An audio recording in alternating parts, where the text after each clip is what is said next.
नमस्कार मैत्रिणींनो, आज आपण पाहणार आहोत तांदळाची वेगळी अशी खीर आपण नेहमीच बनवतो, पण ही वेगळ्या प्रकारे बनवलेली आहे। माझ्या चॅनलवरती नवीन असाल तर चॅनलला लाईक, शेअर आणि सबस्क्राइब करा।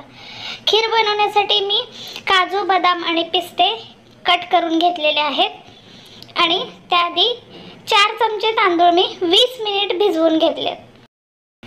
20 ते 25 बदाम भिजवून साल काढून घेतलेत। आता एका पॅन मध्ये 1 चमचा तूप घालून घ्या। या तुपामध्ये आपल्याला हे ड्राय फ्रूट्स जे आहेत ते भाजून घ्यायचे। आता हे ड्राय फ्रूट्स बघा थोडेसे गोल्डन रंगावरती किंवा गुलाबीसर रंगावरती भाजून घ्यायचे। बघा आपले ड्राय फ्रूट्स आता भाजून झालेले आहेत। खूप जास्त करपवायचे नाहीत, लगेच काढून घ्या। आता त्याच पॅन मध्ये राहिलेल्या तुपामध्ये आपल्याला 1 लिटर दूध घालून घ्यायचे। आता हे दूध गरम होईपर्यंत किंवा याला उकळी येईपर्यंत आपण भिजवलेले जे बदाम आहेत याची मिक्सर मध्ये पेस्ट करून घेणार आहोत। त्यासाठी मिक्सरच्या भांड्यात बदाम घाला आणि पॅन मधलं 1 ते 1.5 चमचा दूध त्याच्यामध्ये घालून घ्या आणि याची मिक्सरवर पेस्ट बनवा। आता ही बनवलेली जी पेस्ट आहे ती गॅसवरती ठेवलेल्या पॅन मधल्या दुधामध्ये घालून घ्या आणि याला व्यवस्थित मिक्स करून घ्या। आता भिजवलेले तांदूळ आपल्याला मिक्सर मध्ये जाडसर वाटून घ्यायचे। त्यासाठी मिक्सरच्या भांड्यात तांदूळ घातले। कुठल्याही प्रकारे पाणी किंवा दूध न घालता आपल्याला हे तांदूळ जाडसर वाटून घ्यायचे। आता हे जाडसर वाटून घेतलेले जे तांदूळ आहेत हे तांदूळ आपल्याला परत दुधामध्ये घालून घ्यायचे। आता दुधामध्ये हे तांदूळ घातल्यानंतर आपल्याला सतत एकसारखं याला ढवळत राहायचे, जेणेकरून तांदूळ किंवा त्याची पेस्ट जी आहे ती पॅनला चिकटणार नाही।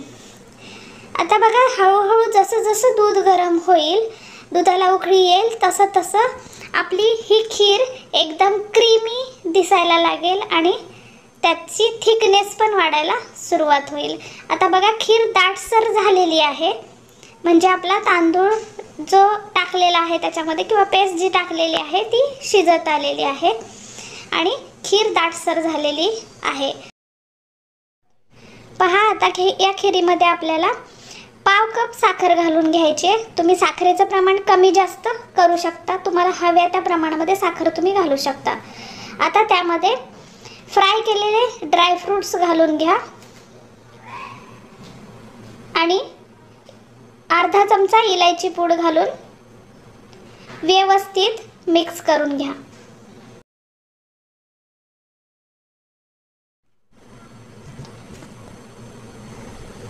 पहा खीर आता किती सुंदर क्रीमी टेक्स्चर खिरीला आलेला आहे आणि एकदम खमंग असा सुवास त्याचा सुटलेला आहे।